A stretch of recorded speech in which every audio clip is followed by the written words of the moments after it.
Board of Governors is back in session, and we're going to start with item 5.1, the Energy and Sustainability Awards. We're looking forward to all the exciting awards this morning, and thank you, all of you, for coming up here and accepting the praise that we're going to be showering all over you today. Who is representing the staff here and presenting this?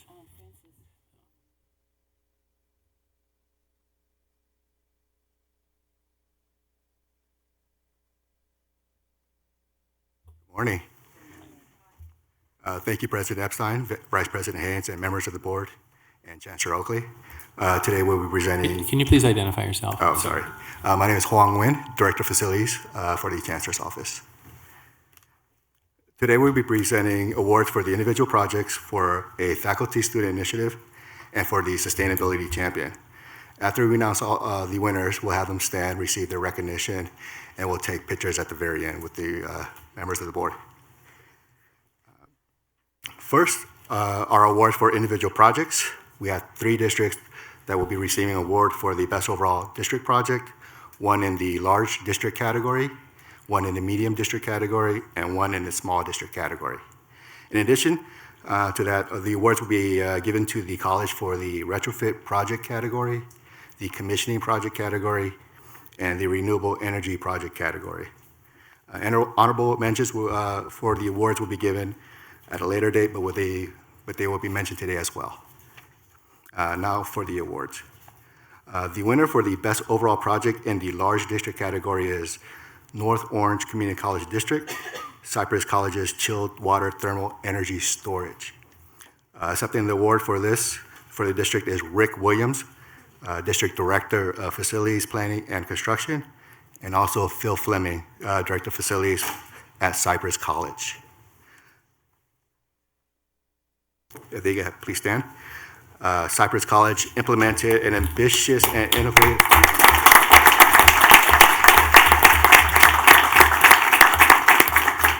I want to note for the record that Member Grande was the loudest applause.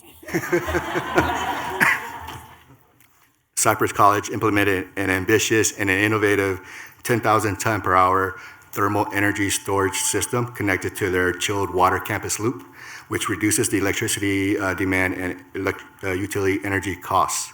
The energy for the project is estimated to save is 448,000 kilowatt hours, which equates to about $162,000 in annual energy cost savings. Additionally, the construction of this project created 11,000 hours of journey person employment and 7,000 hours of apprenticeship employment. Moving on to the next award, Best Overall District Medium. Chaffey Community College District, Chaffey College. Chaffey's photovoltaic installation. Accepting this award for the district is Melanie Siddiqui, Associate Superintendent of Administrative Services. If she could stand.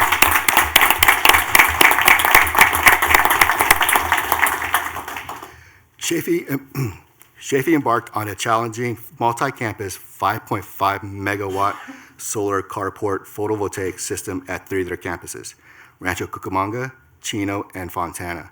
The energy the project is estimated to save is 9.7 million kilowatt hours, which equates to about 1.2 million in annual energy cost savings.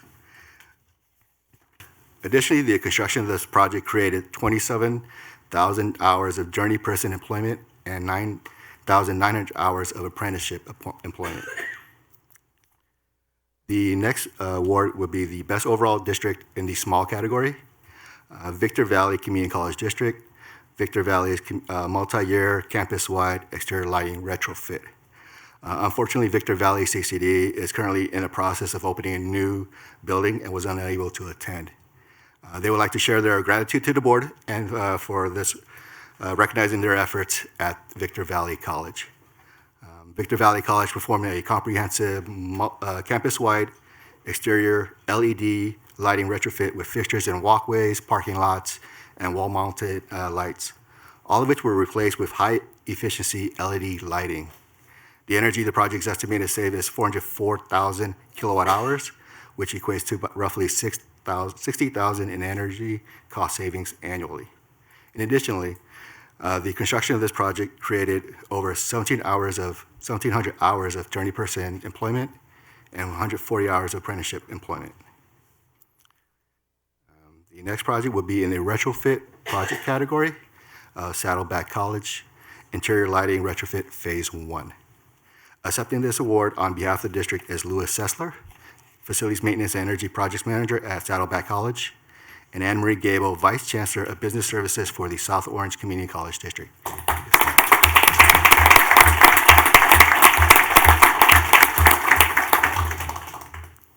Saddleback College leverages Proposition 39 funding for interior lighting retrofit projects on multiple buildings. The energy the project is estimated to save is 554,000 kilowatt hours, which equates to 139,000 in annual energy cost savings. Additionally, the project created 5,200 hours of journey person employment. The next category is commissioning project winner for De Anza Community College S-Quad monitoring-based commissioning. Unfortunately, Foothill De Anza CCD is currently unable to attend. They would like to share their gratitude to the board for this award for recognizing their commitment to the environment and making sustainability their top priority. Over the past few years, De Anza College has focused its sustainability efforts to improve the operational efficiency of their existing buildings. As a result of these efforts, they completed 2 monitoring-based commissioning projects, including the S-Quad Central Plant. The energy the project is estimated to save is 168,000 kilowatt hours annually, 170 kilowatt hours of peak demand, and 6,400 therms. These energy savings equate to 55,000 in annual energy cost savings. Additionally, the project created 107 hours of journey person employment.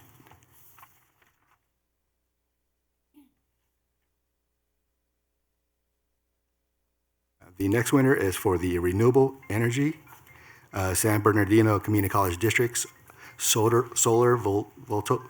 photovoltaic system. Accepting this award for the district is Farah Farzana, Director of Facilities Planning and Construction.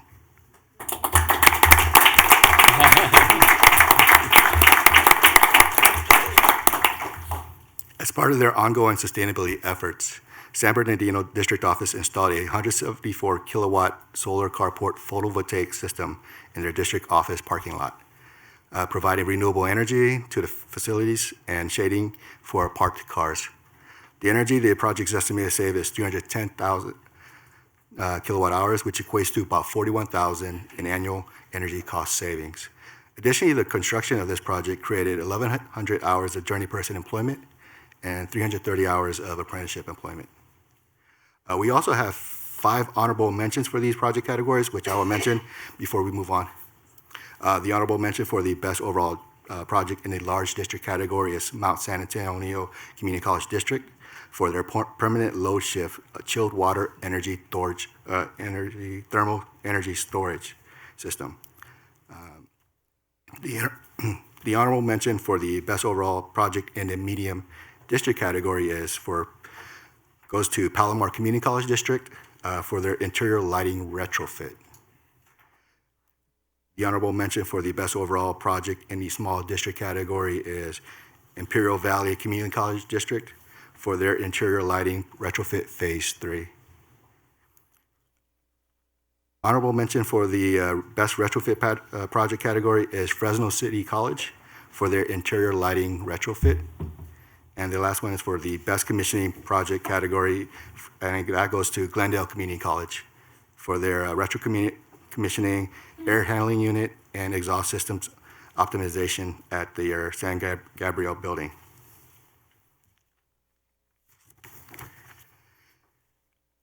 In addition to these project awards, we have 2 individual awards. The first one would be the Excellence in Energy and Sustainability, which is the Faculty Student Initiative Award. In 2019, the Board of Governors Faculty Student Initiative Award winner is Orange Coast College for their development of a student-initiated sustainability plan, which was led by Julia Clevenger, Director of College and Community Support, and Mike Carey, Environmental Sustainability Coordinator. During the spring of 2017, Orange Coast College reviewed its sustainability practices, and pursued a new student-driven sustainability plan. Clevenger and Carey collaborated with Strategic Energy Innovations, a utility ratepayer funded program, which provided paid student interns to support the college's sustainability work. The student interns worked in collaboration with campus, faculty, staff, and administration to evaluate issues such as campus engagement, social equity, energy, water, transportation, waste, and purchasing. The resulting 2018 Orange Coast College's sustainability plan has also influenced the college's Vision 2030 Facilities Master Plan, which has integrated into a number of strategic sustainability measures. Accepting this award on behalf of the district is Mike Carey, Sustainability Coordinator for Orange Coast College, and Sabina Poisano, student.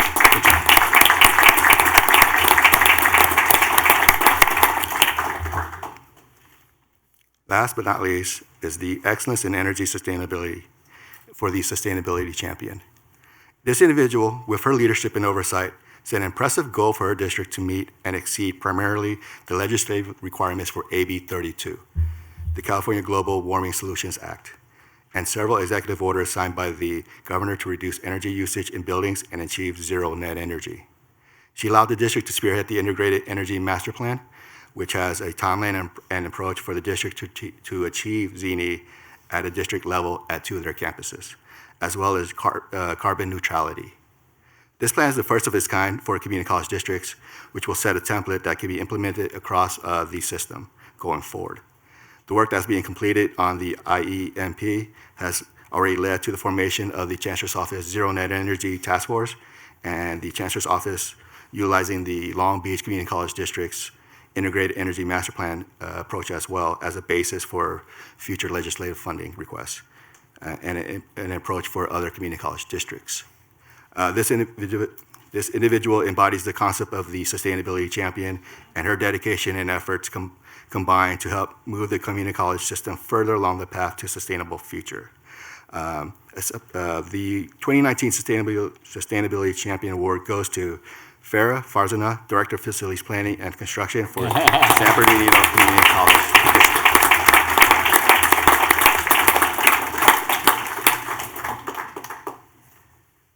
Okay, thank you. And to avoid chaos up here on the dais, we want to take pictures with everyone, but let's do it in stages here. Let's start with the winners of the best overall districts for the various categories, as well as the retrofit and commissioning project winners. Let's have all of them come up. Then we'll do the honorable mention ones, and then we'll do the 2 individual awards together.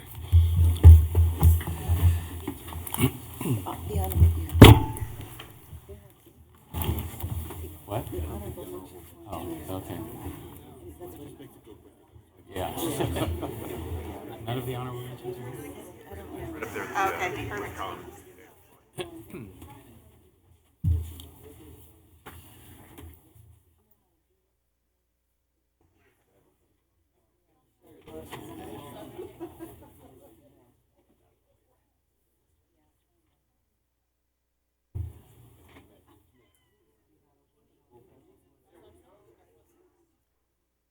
So come on in.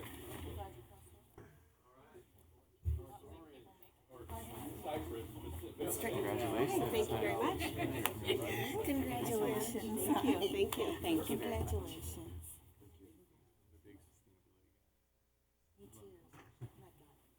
Were you mostly funded by the proposition? Yes, some property.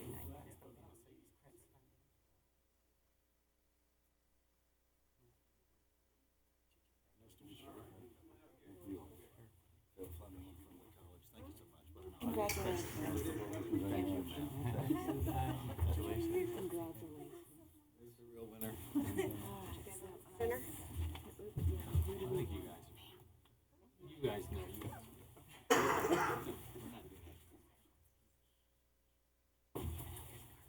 How do we do this? Thank you.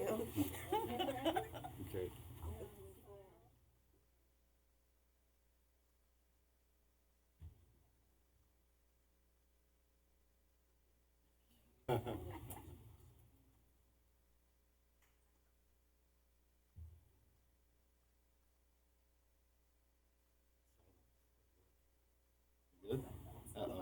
backup You do another iPhone. one.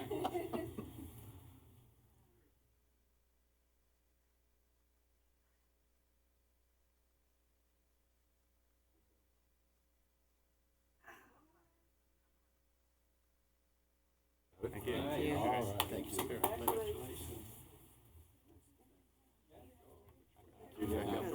Pleasure meeting you.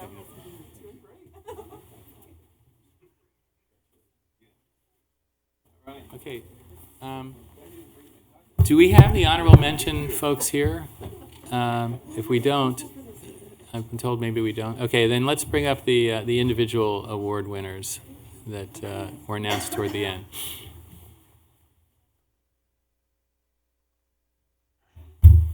There were two sets. Come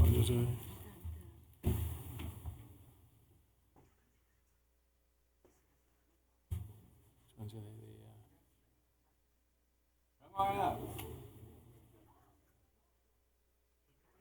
Yeah, from Orange Coast and San Bernardino. Come on over here. Orange Coast and San Bernardino, please.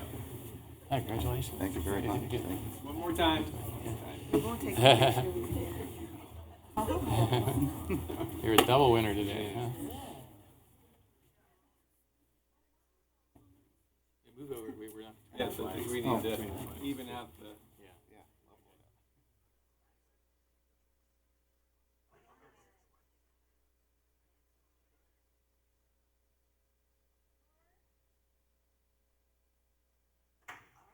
Take all my Wi-Fi, please.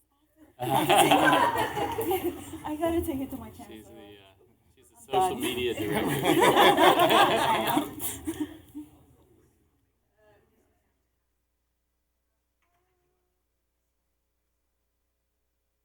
All right. Thank you. Thank you very much. Thank you.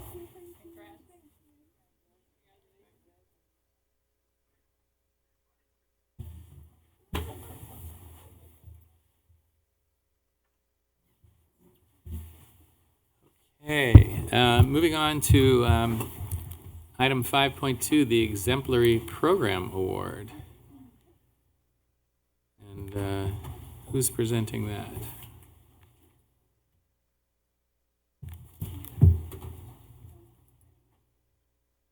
Come on up, John. Oh.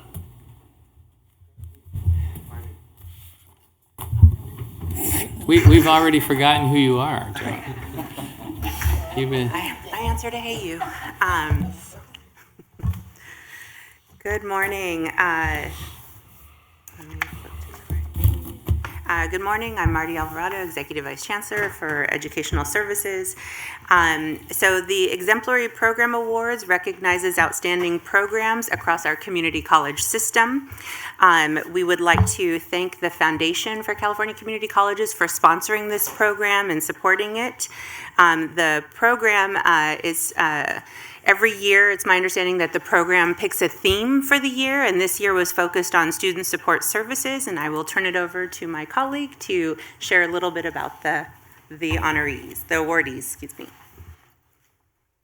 Good morning, President Epstein, Vice President Haynes, Chancellor Oakley, and members of the Board of Governors. I am not Dolores Davison. I do have a cold, though, so I apologize.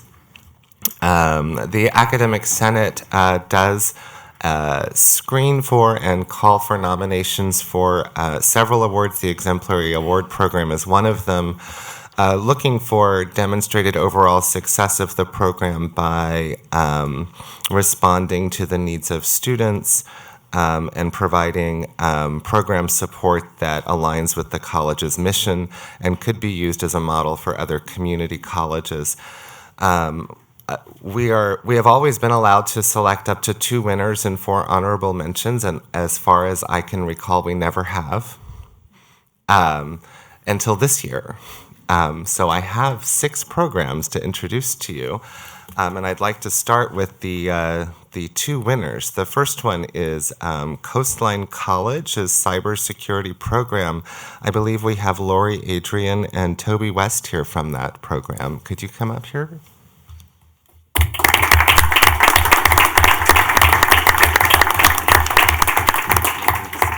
Okay, let me move.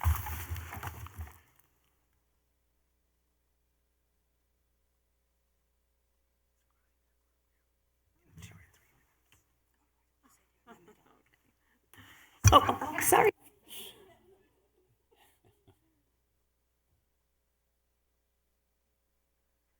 Good morning. Thank you for having us. I'm Toby West from Coastline College, and this is Dr. Adrian, our college president. Our cybersecurity program offers a model for other community colleges, and we're also a center of academic excellence in cybersecurity, and that is awarded by the NSA and Department of Homeland Security. So I think it's a pretty a great program that we offer. We also have an apprenticeship program that is in cybersecurity. That was a grant from the chancellor's office. So that has been going on for about 2 years. And we have over 75 apprentices going through that program. Annually, we are offering cybersecurity courses and constantly updating the program. Sorry, a little nervous. I wasn't expecting to come up. And we've awarded over 250 degrees in the last 5 years. So we have a lot going on in the program, and I have no idea how much time. About a minute or so? Okay. I had everything all planned to say, but so we have about a 3% increase in female attendance over the last year as well. So we've been doing some events for girls in middle school and high school to boost that attendance and to build the pathways. So we have a lot going on with our K through 12 pathways, including events, cybersecurity competition events, and mock crime scene type of events to build interest in cybersecurity, and an NSF grant as well to build a digital forensics and incident response program.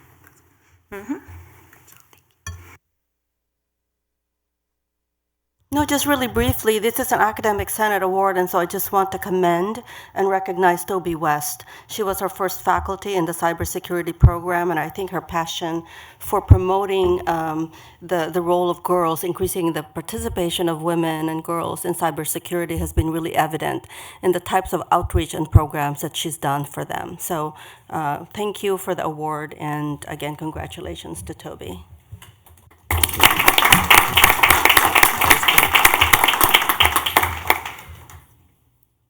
I don't know if you realize how intimidating you are sometimes. It's worn off on me, but it was at the beginning. I thought cybersecurity people couldn't be intimidated by anybody, though. The second winner is from College of the Redwoods. It's the Pelican Bay Scholars Program about their program to serve incarcerated students in Pelican Bay. And I think we have Rory Johnson here. Did you?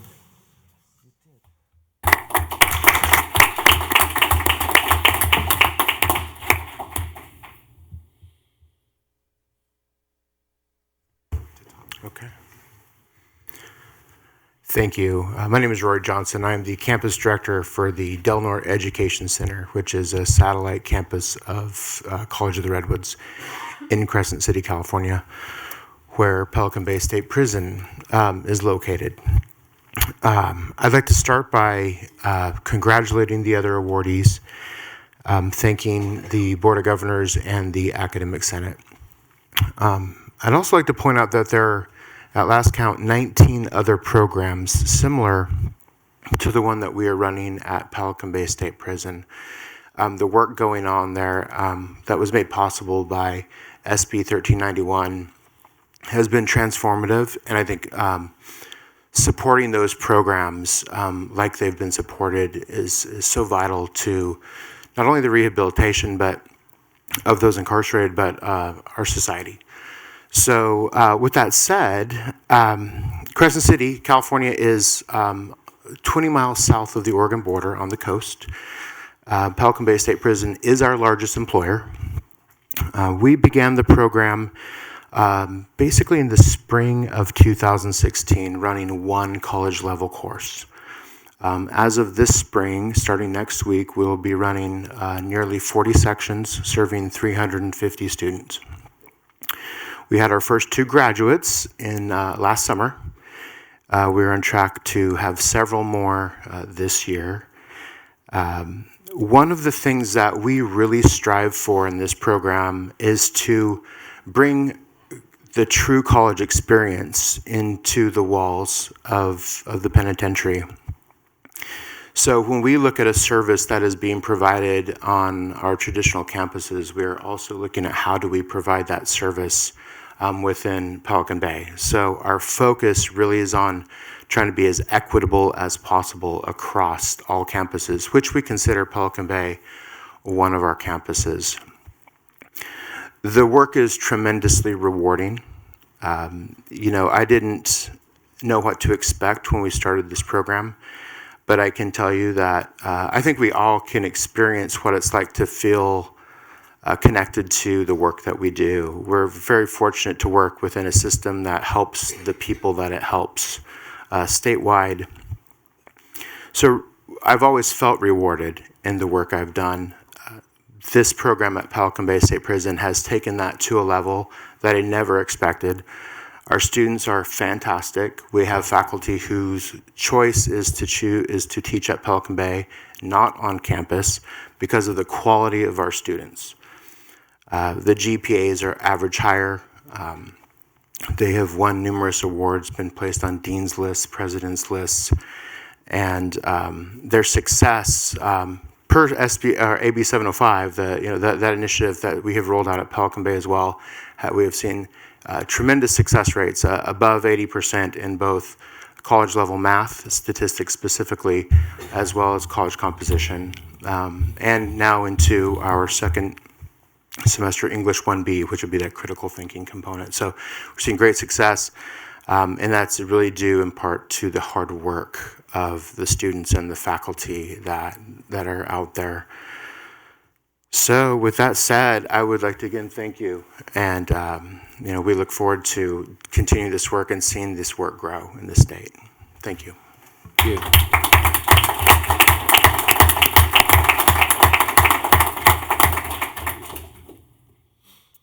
We do have 4 honorable mentions. I don't believe Ulysses Velasco is here, is he? Mendocino College's POMO Pathway Program as first-year transitions for Native American students is the first honorable mention. Hello, good morning. My name is Ulysses Velasco. I'm the Vice President of Student Services at Mendocino College. It feels like an interview, actually, with all the panelists. Very intimidating. Really? Yeah. Great. What's the salary? You don't want to know. Yeah. This is like less than you're making now. Well, it's my pleasure to be here and thankful for the recognition to the Board of Governors and to Academic Senate. POMO Pathways is a program we're very proud of. Mendocino County, we serve both Mendocino County and Lake County. If you're aware of the area, we serve a large number of Native American tribes in the area. I think system-wide it's about 1 to 2% or less than that Native American student population. For us, it's about 5.5%. So it's a little bit larger than the statewide average. So this is a program that we felt we needed to develop, and we did so in collaboration with Coyote Valley Band of Pomo Indians. The program itself is the courses take place at the Educational Center of Coyote Valley Reservation. Our instructors travel to the reservation and provide the courses there. Support services occur at the site, so we have childcare that's provided daily for students. We have books, supplies, meals that are provided for students. Really try to provide wraparound services in a safe, culturally responsive environment. The curriculum itself is developed by the faculty in a way that responds to the needs of the Native American students. And what we've seen is a lot of collaboration and support from throughout our partners in the area. As a whole, we had about 10 to 11 tribes represented among the student population of the program. We're entering our second cohort. This is the second semester of the second cohort, so this is a program that we're just starting. But so far, at the conclusion of the first year, our goal was to get students through transfer level English and math in 1 year. And for math, POMO Pathway students succeeded at a rate 6% higher than our general student population. And for English, it was 18% higher than our student population. So it's really the effort of the entire campus and our community partners to provide the students with really great services and support as they transition to college. And we wanted to provide this safe and culturally enriching entry point for them. And so this is something that we're really proud of, and again, thankful for the recognition for the program. So thank you so much.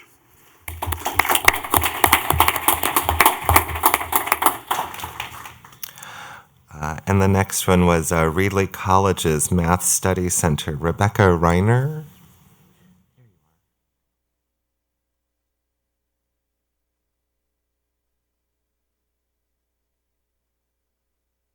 Thank you and welcome. Thank you for the honor of recognizing our program. The Math Center at Reedley College was established in 2009, so we were about 10 years old. And the thing that makes it special is that it was a true collaboration between the math faculty and the student services program. It was actually the math faculty's idea, and a lot of times programs like this are kind of imposed on a department, and in our case it was really their idea, and they established this math center. They actually have the math faculty offices are in the math center. It's a large classroom that has faculty offices surrounding the outside edges. It's really a unique situation with space in the middle for students to work. And one of the reasons it was established was to give students a place to get together and to get support from faculty and tutors. And originally it was just a drop-in center where students could get help anytime they needed it, just-in-time support. So with a strong collaboration with our faculty, we were ready when the challenge of AB 705 came. And we chose, our math department chose to implement AB 705 in a unique way. We eliminated all of our classes that were below transfer level. And I believe that we're one of the few colleges in California that did that. We knew that there would be concerns for students, especially students in the STEM pathway. And so we wanted to provide even stronger support, not just our drop-in services, but something more substantial. And so we developed an embedded tutor program that we already had, but we enhanced it by creating co-requisite support courses that were run specifically through the Math Center, where students that met that lower band GPA level were strongly encouraged to be a part of support classes, and they met with an embedded tutor for 27 to 36 hours outside of their classes, so a half a unit course. And so we didn't want them to just come in and meet with a random tutor. We wanted them to be with their embedded tutor so that they could develop good study skills, and they would kind of get the idea of study groups. Because at a community college, when people are commuting, a lot of times they come to campus, they study, and they're in their classes, and they go home, and they don't have that study group idea that you develop when you're living on campus at a four-year university. So we wanted them to have that same sense.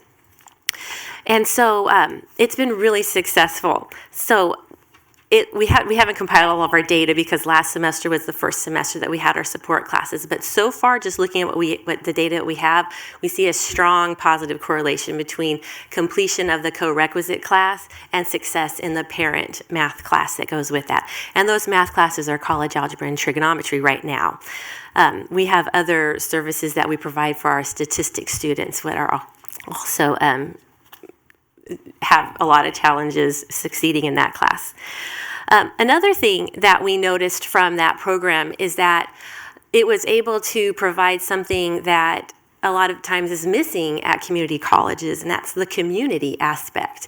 Students spend more time on campus because they're required to for that class, and they build relationships with their embedded tutors, and they also have more opportunities to develop and practice a growth mindset, where we ask students to work. It's not what you've been given in your genes to in your ability, but that it's important to work and grow, and that everybody can learn these concepts. We really want to increase the number of students going into our STEM pathway. We still have a lot of work to do, such as developing support programs for our dual enrollment classes and for feeder schools that we want them to build the students there to build their math abilities. And we have a program right now with our high school that's just across the street from our campus where we're providing tutors for their freshman Math 1 support classes so that those students can succeed in Math 1 and then hopefully succeed in Math 2 and be ready for community college level math when they get here. Thank you very much. Thank you.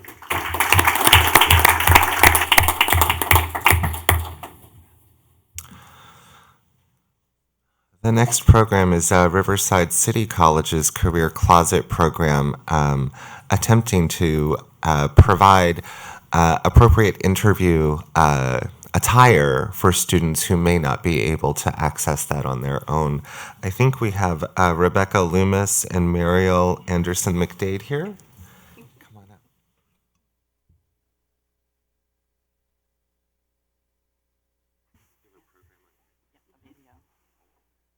Somewhere.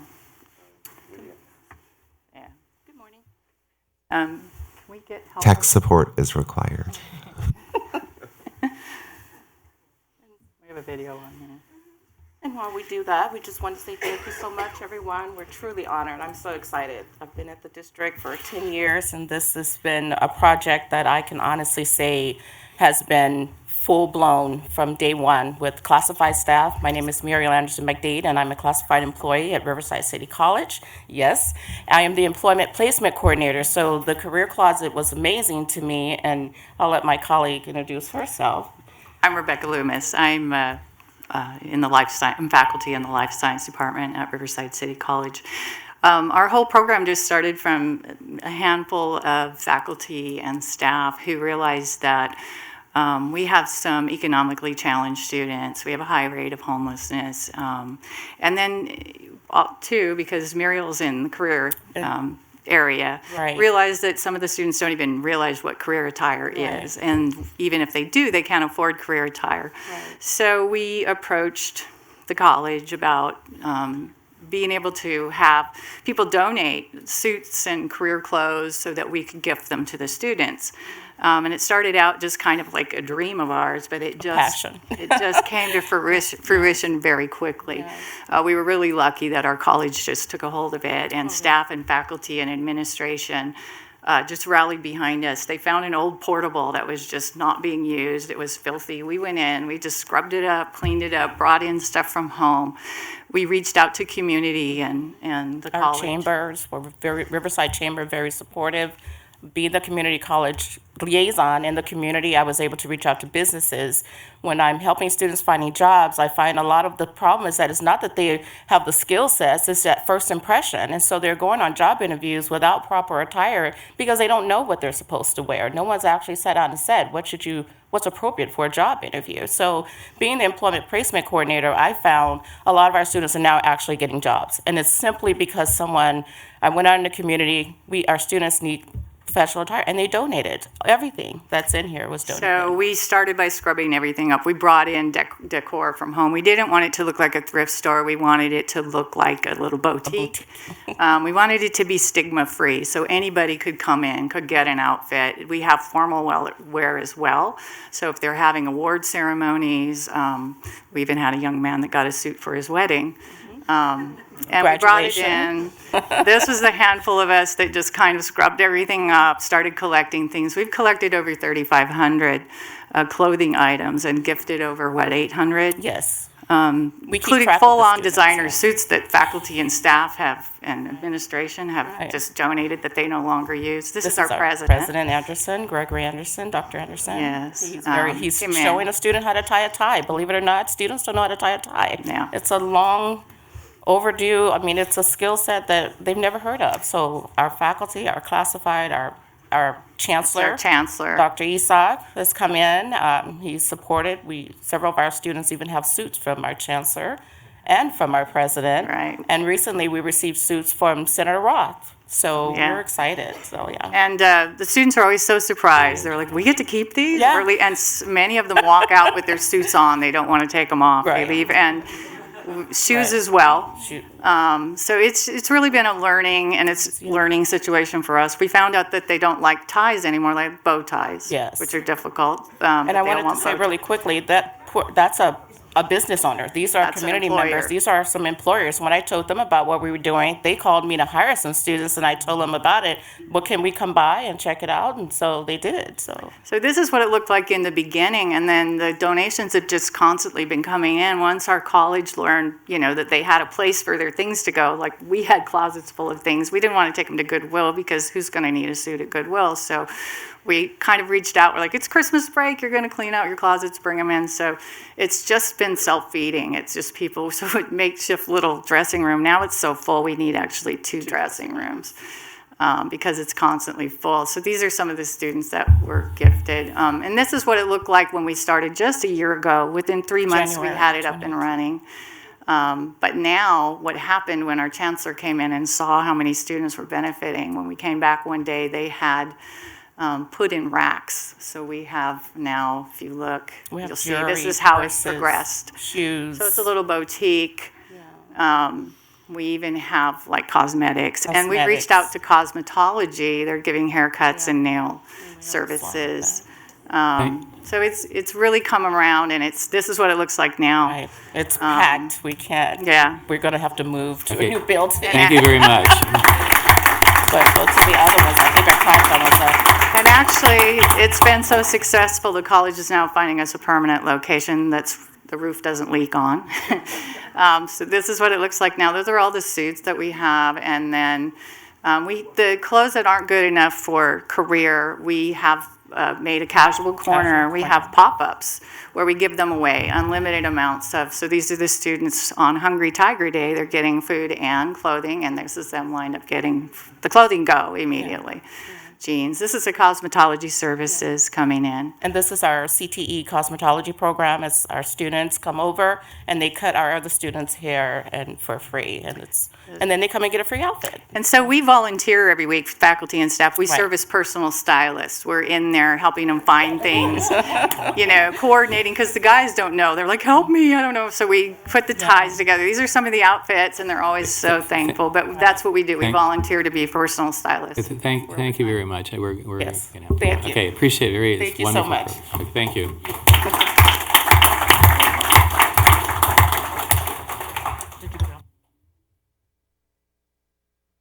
We like clothes.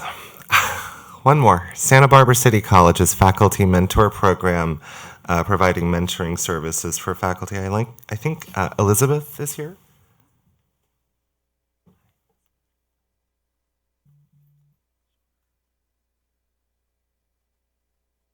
Hello, I'm Elizabeth Imhoff. I'm the faculty director of the Faculty Resource Center at Santa Barbara City College, and I want to thank you for this recognition.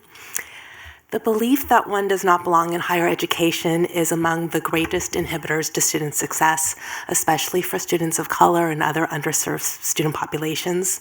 Convincing students that they can succeed academically is really not enough to establish belonging. The majority of students desire an emotional connection with their faculty.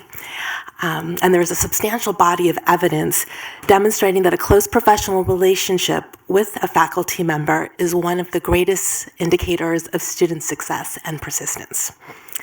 A 2018 Strata Gallup Alumni Survey confirmed the findings and the benefits of mentorship in terms of academic achievement, career development, and a sense of belonging, but also found that students of color are significantly less likely to have a faculty mentor and have access to the related benefits.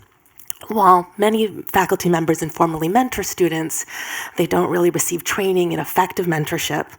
And lessons learned from years of informal mentoring, and also the growing body of evidence on the importance of the mentorship relationship brought Santa Barbara City College faculty together to collectively develop and create an asset-based, equity-centered approach to faculty mentorship for our most underserved students.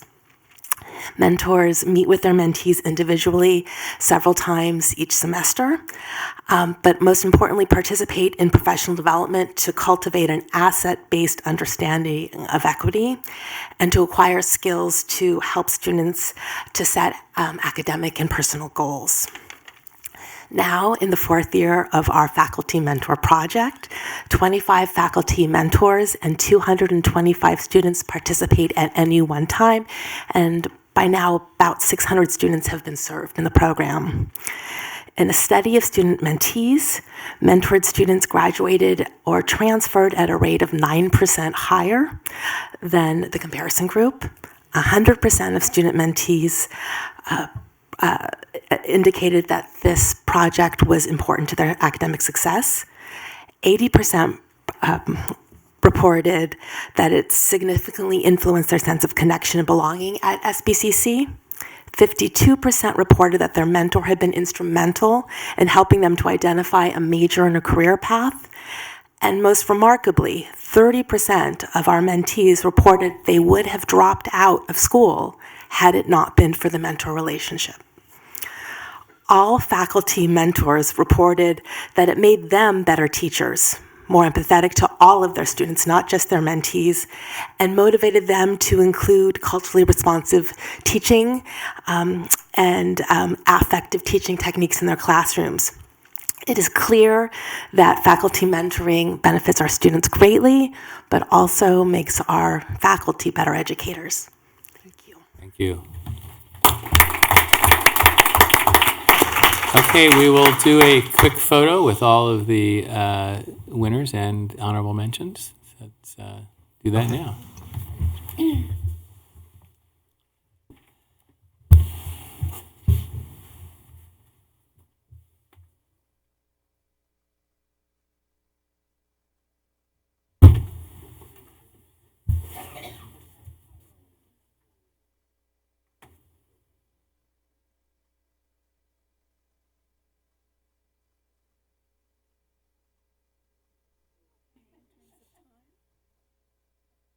I still have my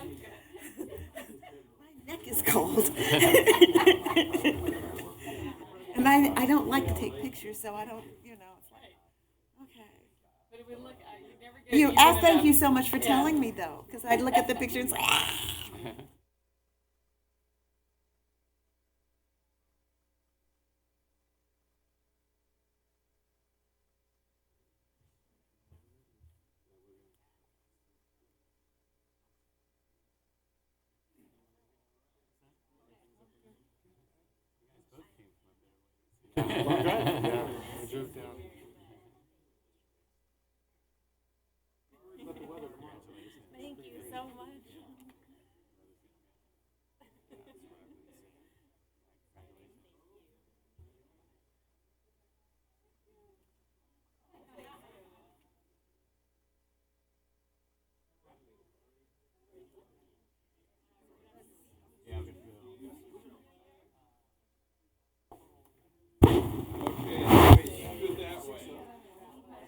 Maybe do a little sideways. Do a little sideways. A little bit of an angle.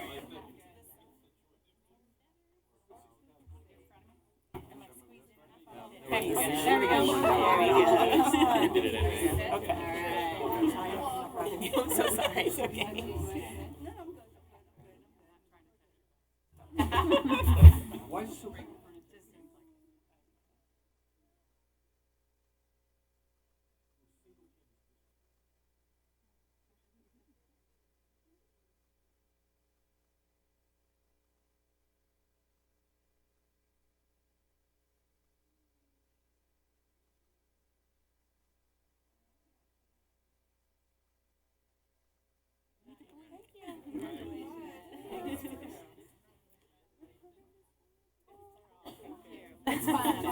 Thank you. Can you go back out that way, probably? Yeah, okay.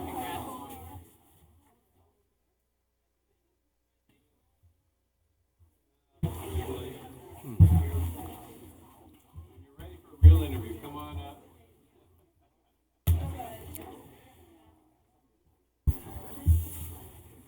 Okay, I understand we need to adjust the agenda a little bit because some people have to leave. I apologize to the presenters on 5.3 and 5.4, but we're going to skip to 7 and 5.9. 5.7 on the spotlight on system investments in technology. Or actually, 5.9 first. yeah, Okay. actually 5.9, I'm sorry, a review and recommendations for encouraging competency-based education system-wide. Can I ask a question about the awards, Chancellor? Are all community colleges given a bulletin or some type of social media announcement about these awards so that each college knows what the other colleges are doing? So after we give awards at the Board of Governors meeting or the Rice Awards, whatever the awards are, our office does send out typically a news release to the system, who won the awards. So we would do the same thing here. Okay. And also the academic senate who participates in these awards, I know John sends out information to all the senate throughout the system. Because I mean, I think it's critical. And then secondly, with these energy saving programs that are going on, are all colleges told about that? And instead of trying to come up with their own ideas, they're spoon-fed and said, look, here's what we did this campus, you should be doing it at your campus? Yes, we're fortunate that there's a very tight network of facilities managers that work very closely together. They share all this information throughout the system, and they work very closely together to share ideas and information. They have their own conference, so they do a lot of that information sharing together. And then lastly, with all the things that your office is doing, is all this information put into a packet or synthesized down to present to the legislature, say, here's just an example of what we're doing at community colleges? And then beyond that, how do we get it out to the public to let people know all the good things that are happening? Yeah, I think it's a great point. One is the individual colleges will, they're very proud of these awards and will share a lot of this information with their own local communities, with their own local media. So that's one way. And with their own local legislators. We certainly encourage that. Two, particularly in some of the issue areas like currently incarcerated or formerly incarcerated, which is a big issue with many of our legislators, we will make sure and share this information with all of them. Certainly around energy efficiency, we share that with them. You'll see a lot of this information in the Prop 13 campaign. So we do everything we can to make sure we get the information out. Obviously, we rely a lot on our local districts to help us get that out locally. Okay, soldier on here. Sorry, I'm Marty Alvarado with the Chancellor's Office.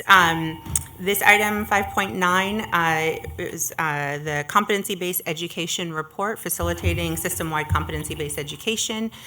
You all should have a copy of the report. As part of the California Online Community College Act, the Chancellor's Office was directed to produce this report that primarily focused on the career development and college preparation rates, understanding those rates and reimbursements and funding to the institutions, as well as an overview of our statewide approval process relative to courses and flexible calendars.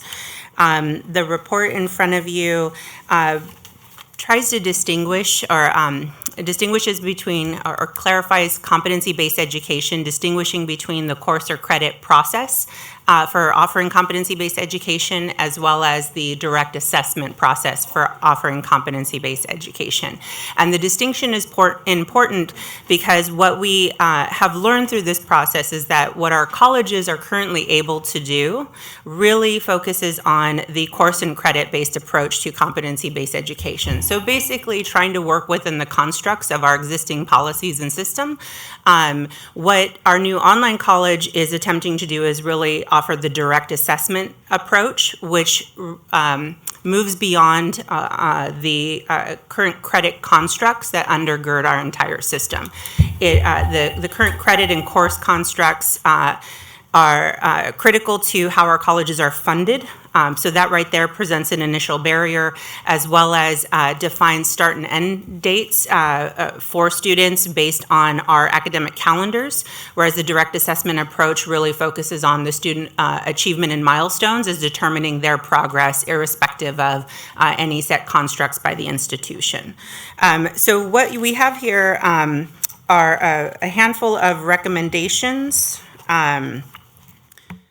As a result of this analysis, to try to understand how we impact policy, how we inform policy and regulations in order to open up access for institutions to be able to offer direct assessment competency-based education.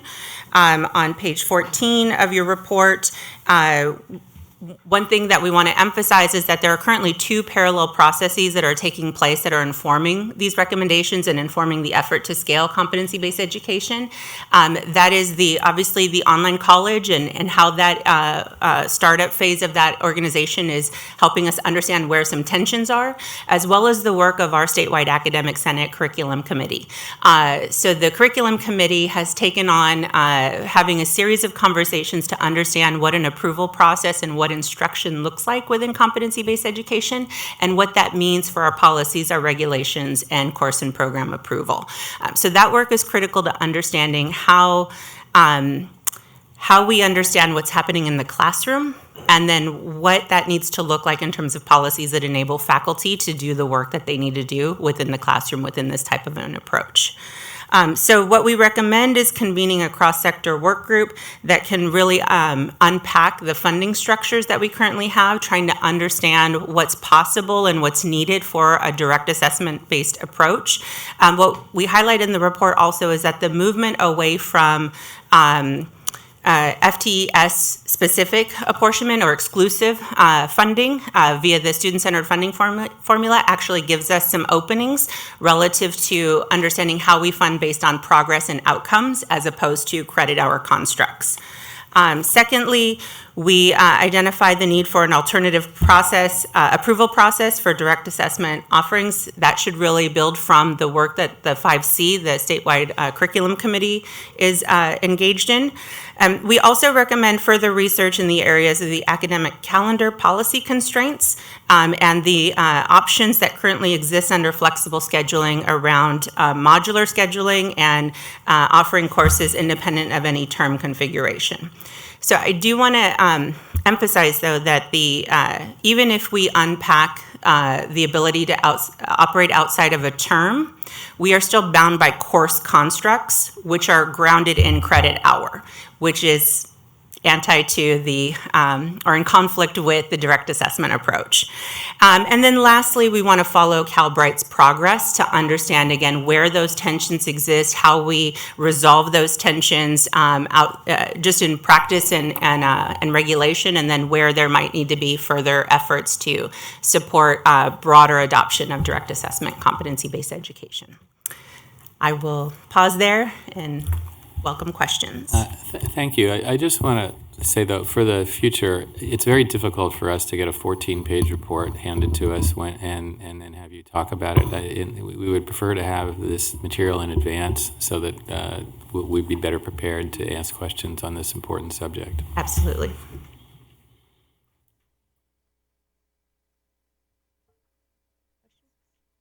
Any board comments? Yeah. Member Escobar Carrillo? Hi, I agree that it was hard to get through this ahead of the meeting, given we got it yesterday. I guess one kind of foundational question, as you talk about this cross-sector working group, who's the cross-sector you're talking about? Who would actually be a part of this work group? Kind of what would they be tasked with doing? Can you maybe say a little bit more about that? I think we would need to, I don't think we've thought through all of the different stakeholders. I think initially we'd want to look at CBOs, we'd want to look at program and curriculum staff, faculty. The reason why we emphasize cross-sector is because there is an interplay between what happens in the classroom and how you schedule offerings, as well as the fiscal components of this. So we want to make sure that it's a diverse group that's representing those various stakeholders in order to ensure that we're taking all of those operational pieces into consideration. Member Grande. Thank you very much for the information and the report, because I'm particularly very, very thrilled about competency-based education. what is the state of the system currently in terms of the number of schools that are regularly using competency-based education, even if they're only doing credit by exam? Do we have any numbers on credits that are being awarded through credit by exam that we might be able to get at least a benchmark on where we can improve from? Right. Not based on credit by exam. We do not have those numbers easily accessible, at least, and I can double check, but I don't have those numbers. What we did look at is, as a system, we offer certificates of competency through our CDCP program. And so for that, we have approximately 250 programs that offer a certificate of competency. I think we use that as a proxy, if you will, of where institutions are intentionally designing programs that articulate competencies that students achieve as a result of the program. And so we use that as one way that colleges could be offering competency-based education in the course credit construct, right, within our current structures.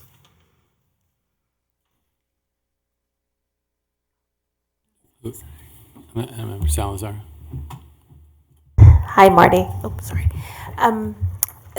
Several years ago, several research firms had put together a full assessment of competency-based approaches for California community colleges, and I'm just curious if the work group was familiar with that study and if it at all is helping to inform the work.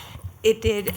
We did take a look at the different reports that had been produced, both nationally and specifically for California. Because the questions from the legislature were so specific relative to our finance structures and our approval processes, we found that those were a little bit broader and we needed to drill down in a little bit more depth.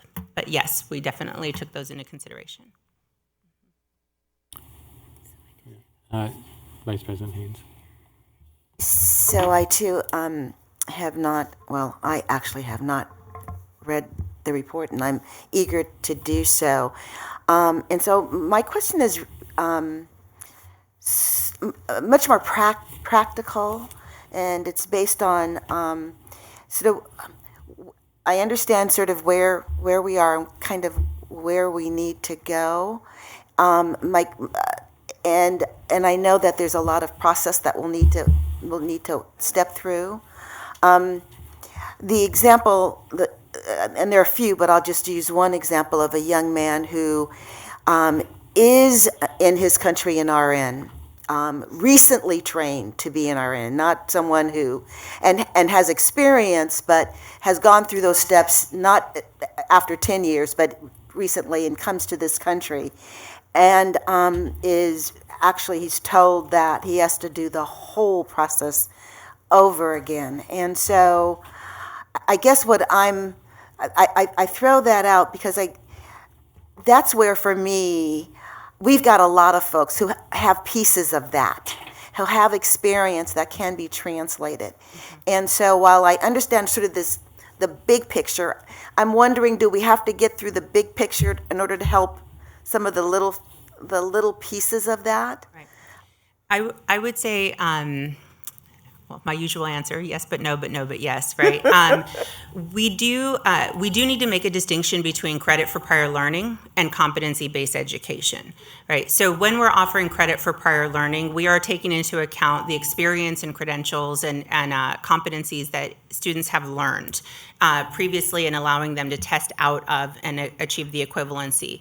In competency-based education, I think it's important that we recognize that there is instruction, there is learning that's happening within our system, and it isn't necessarily just giving them credit for things they've learned already, but really helping to facilitate their learning in different ways. And so I think we want to hold on to and make explicit the role of faculty and instruction within competency-based education as distinct from allowing students to test out of courses and competencies that they may have mastered prior to joining us.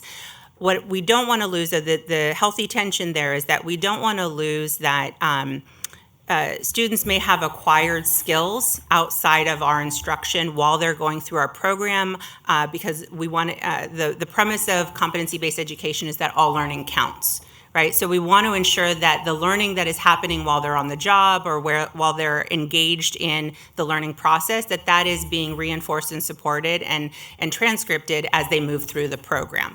So I think there is a healthy tension there that we want to hold on to, and the significance is holding the instructional and faculty component of competency-based education, which we don't necessarily see in the credit for prior learning component. Member Aguinaldo. I think this is a very important area to look into as Calbright is starting to get its legs. I think the issue that we are examining is whether Calbright's utilization of CVE will ultimately make it different from the rest of the system.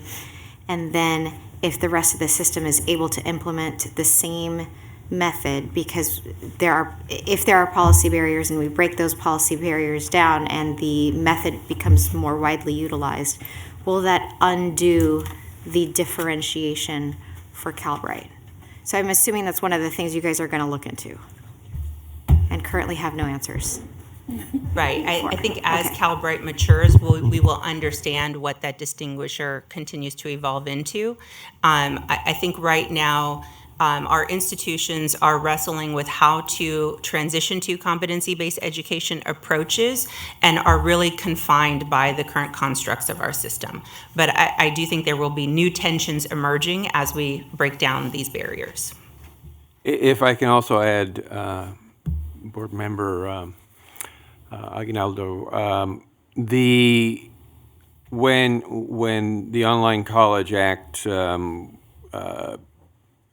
went through its legislative process, there was a specific ask of the legislature that the knowledge gained from Calbright now be shared with and disseminated through the system. So while there is this apparent tension between unique content that Calbright is supposed to be creating and the need to share that information, so it is an expectation that, in this case, competency-based education be shared with the entire system, and our system, those colleges that want to implement CBE have the ability to do that. So it is something that we will be continuously working through, and the hope is that Calbright will continue to be a leader in creating unique content that will not be so unique over time. And so I think that was the will of the legislature, and that's our hope for Calbright. So just following up on that, does this report draw any conclusions or about what Calbright's doing versus what the other colleges have been doing in terms of competency-based education at the moment? Only to the extent that it distinguishes that Calbright is currently attempting to offer the direct assessment approach to competency-based education. Because they are not confined by the same constructs as the established institutions, they are able to operate in different ways. And the report outlines a little bit of that. Other than that, it does not go into any detail around Calbright's operations. This was really focused on understanding our statewide systems and processes relative to any potential barriers. Okay, thanks. So we have a public comment. John Stanskis.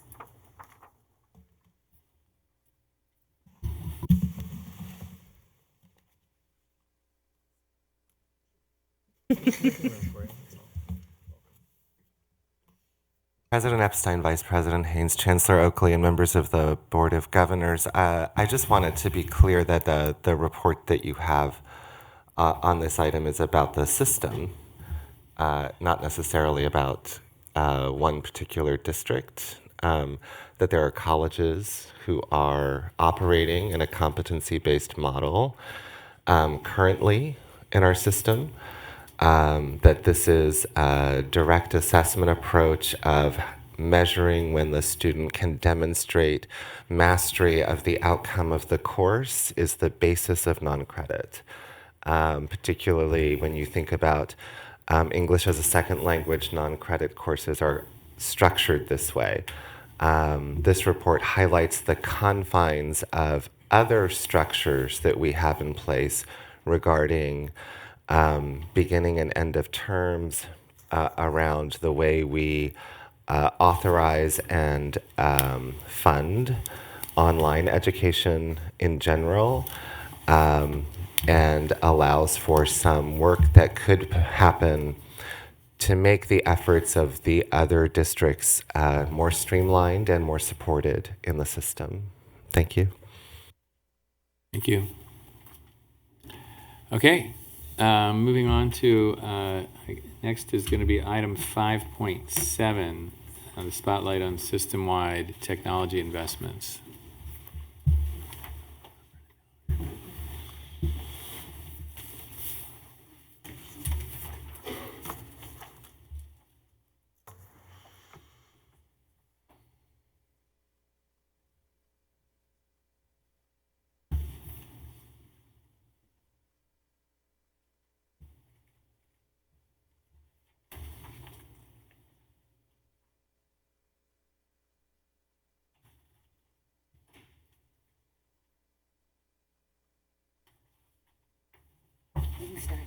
Shall we? Just introductions real quick. Barney Gomez, Vice Chancellor of IT. Marty Alvarado, Executive Vice Chancellor of Ed Services. Okay, let's get started here. We wanted to share with you a little bit about our roadmap for technology investments and our technology portfolio. So we understand that the board has asked, what is the plan? What is the roadmap for technology? How do we understand what we're doing here? So we'll spend a little bit of time talking about the foundation for that roadmap, a little bit of time talking about a prototype or a concept for that roadmap that's really grounded in student progress, and then a little bit about the path forward as we progress. So getting started with the underlying premise or the foundation of the technology roadmap. My colleague and I, as we thought about how do we understand our investments, how do we understand it relative to program, how do we understand it relative to the student experience, we really recognize the need for the student experience to drive our technology decisions. We wanted it grounded in the vision for success, and I will say that several of our colleagues at the executive level joined these conversations to reinforce that this is the direction we needed to go. And then we also wanted to ensure that it was grounded in the principles of the guided pathways reform efforts. So really focused on how do we understand our investments and technology portfolio relative to its capacity to reduce friction points for students as they interface with our systems and as they move through their educational journey. Just to dovetail on what Marty was saying, as it relates to the vision for success and one of the commitments about designing with the students in mind, a perfect example of what we did there was the CCC Apply application process, the online application process. We took the process from a certain amount of time and a certain amount of pages, and we reduced the time. So the average time for a student to basically get through that process is relatively about an hour. That's if they go back and forth, and if they stick with it and get through the process, the median is really about 15 minutes to get through that process. So as we think about designing and what we're doing, everything going forward in our path forward, we always we try to make sure that we're designing with those kind of things in mind, especially when it comes to the students. We really leaned into our commitments, understanding again that the vision, goals, and commitments are really what's undergirding all of this system and investment. We wanted to focus on the students' goals. We wanted to design with the students' experience in mind, as my colleague was mentioning. And then we really wanted to lean into the fostering the use of data and evidence. And we'll talk a little bit more in this presentation around what that looks like relative to the technology platforms.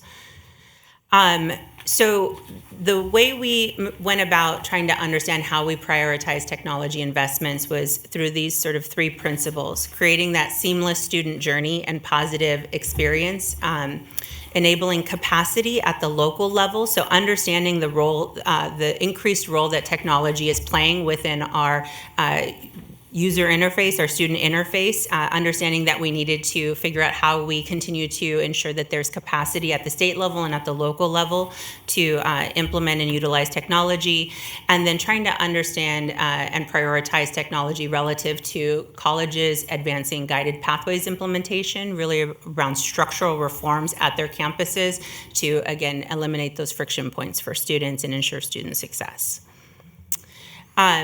So let's give you a little bit of a preview of how we're looking at the technology concept. What we found as we walked through this journey was that we had taken an approach to investing in technology platforms that was very fragmented relative to individual departments across our system, or relative to discrete touch points with students, whether that's a orientation technology, whether that's a instructional technology, whatever it might be. So very fragmented and a little bit piecemeal. When we think about guided pathway structures, we're really talking about cohesion and integration and comprehensive focus on student impact that's seamless for the student. So we recognize that needed to be a component of this. We also had to acknowledge that the technology in our system currently touches all 2.1 million students, from point of registration and exploration all the way to completion and graduation, and or it should. And it may not be happening consistently across campuses, and it also may not be happening consistently across our institutions, depending on where students navigate through our institution. But I think this also it's forcing us to also think about that increasingly as a society, we rely on technology for our day-to-day operations and how we manage our lives, and that's how students are expecting to experience our technology across our system. And so this was a critical component that we tried to take into consideration. So what we came up with, and a thank you to our foundation colleagues who helped us put together the visual component of this, is a conceptual framework for how we understand our technology investments across the system.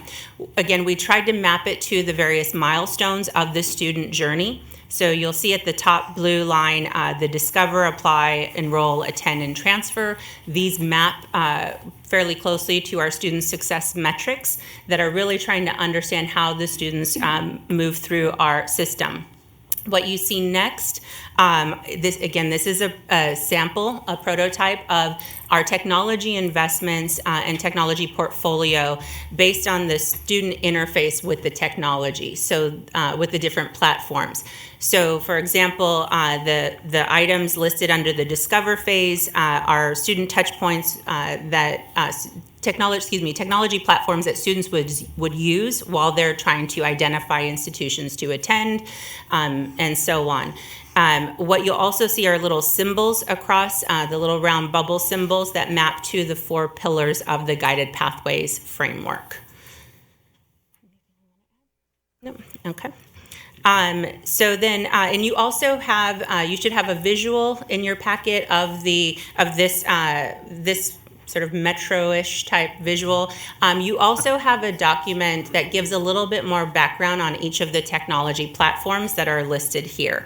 We're not going to go into detail around each of the platforms, but we wanted to ensure that you had a little bit of context for what those platforms do and how they look on our system. The platforms are what we're doing from a platform perspective is we're trying to basically build these platforms that tie into the roadmap, if you will, the metro line above. So there's a touch point for every particular effort as we try to move forward. One of the things I do want to make sure that we fully understand is as we talk about a roadmap and where we want to go, our goal really is to basically try to build things where we basically build it once and we make it extensible to most of the colleges and or districts if we can.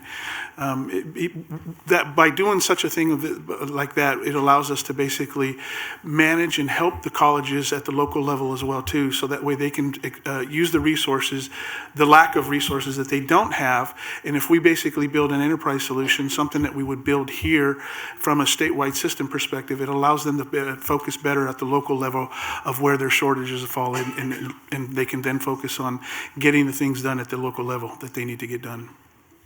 Great, thank you. What we have here under the gray bars are the data and research and system supports. So while I mentioned that the top bar is really around the student interface and the student touch points, what we've mapped below is all of the infrastructure that's required from the system office or from the college office perspective to enable all those various platforms to run. What I also want to just sort of emphasize here is that we were really thinking about this as an organizing framework for understanding what the student experience is relative to the technology that's deployed across our system, and what's the infrastructure that we need in order to be able to support the technology that's critical for the student journey. But we didn't want the infrastructure separate and distinct and not tied to that user experience, which is at the core of our vision and guided pathways. And so what you also will see is that we've been intentional about trying to, as we move forward, to think about and understand how our various technology infrastructure supports and reinforces the various touch points that the students have with our system.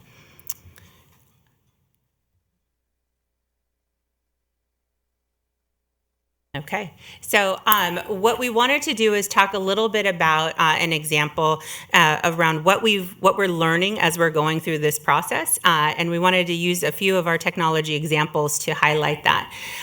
So what we've learned is that with a 115 college system, our need for technology can be somewhat unique from other systems and what is currently out there, and so the need to invest and innovate is critical for our system relative to technology. An example that we wanted to highlight was the Program Mapper program that was launched by Bakersfield Community College in partnership with Concentric Sky. They have pulled together a new program that actually maps courses to programs so that students have a visual roadmap of the various courses that are required within their program. It's interesting and unique and a great example of ways where our system is innovating and investing in the development of technology that will actually meet the needs of our complex system. What we've also learned, though, is that at different points we outgrow our ability to keep pace with technology as it evolves outside of our system. And so an example is our online curriculum inventory system, COKI, where we are in the process of working through an RFP to identify a new technology solution for that function. What has happened is that we have outgrown our current system, and the market has outpaced us. So the market is now producing solutions that have capacity that our current internal system does not have. And so we are working closely to understand what a new solution might look like. This also highlighted for us the need to implement processes that look at life cycle of our technology solutions. Again, given the current pace of technology, understanding and normalizing that this is going to continue to evolve, and how do we build in the infrastructure and processes in place to be able to support that as it moves. So as it relates to the curriculum inventory effort, we got there by looking at the application in and of itself to determine if it meets certain criteria. The things that we were looking at are business needs, capabilities, and technology needs. So after a certain effort of what we went through in terms of looking at the application and how well it meets those particular criteria, we came to the conclusion that based on the life cycle, as Marty mentioned, that we are at the end of that life cycle for that particular application. As such, this is where we're going forward. We're taking that approach with a lot of our applications that we're looking at, where we're making sure that is the business need and the business value there, is it meeting the program's needs, and then is there a technology component to it. At certain points in times throughout the life cycle, whether it's hardware or software, you have to take into consideration: are we throwing too much money at it to basically keep the lights on, or do we have to look to start to modernize it to basically reduce the amount of overhead that we're putting towards technology investments? So this is the approach that we're taking here at the Chancellor's office. And then lastly, we alluded to getting to this one, the research unit. So each of the technology platforms that we currently deploy helps us better understand what the potential friction points are for students. So we are capturing data on the user experience and how students are interfacing with it. What we a critical component of this is having the research capacity to be able to understand and unpack what all of that data is telling us about the student experience and the student journey through our system, and how we understand the decisions and changes we need to make as a system to better meet the needs of students. So really leaning in again to that evidence-based design. As you all heard yesterday, we have a new AVC of research that will be joining us and taking up the helm, working with us to try to advance the research agenda relative to addressing these student friction points. So the path forward for us is, again, this was a draft of what we are thinking about relative to an organizing framework for how we understand our technology investments, where we understand where we might have gaps, where we might have duplications, and how we think about it from a student experience. The next phase of this is really identifying our processes, our shared governance processes, or participatory governance processes, and our internal processes for how we establish the life cycle review, how we understand our budgeting and efficacy of these investments, and then how we understand what sort of staffing and support is needed as we increase and improve our efficiency for our technology portfolio. Anything you would add? Marty mentioned our data governance process. So one of the things that we have established here within the Chancellor's office as we keep moving forward, it's still in its young stages, but as we mature throughout the process, our governance process will then help us to determine how we move forward with a lot of our efforts. It's important for us to basically establish that because there are stakeholders that we have to concern ourselves with, not only within the Chancellor's office, but as we work with the system itself to basically understand what the needs are for, based on the journey of the student. So our focus again is really on the data, the how can we improve the process for the students. Any questions? Tons. Nice. A lot of this is above my pay grade, I think, frankly. But so I need some context. Sure. Is all this about? It's almost embarrassing for me to ask a question, but is all this about essentially a website? And a student says, "What's a community college going to do for me? I need to find some information," and he or she logs on to the Chancellor's office website, or do you go to an individual community college's website to find out about? Is that what we're talking about? This has nothing to do with what's in the classroom. This is providing information to students about how to get through the whole community college system. Right, apologies. No, this is all of the technology touch points. So it is about Canvas and the instructional technology that we use. It is about the websites. It is about the application online platform that we use.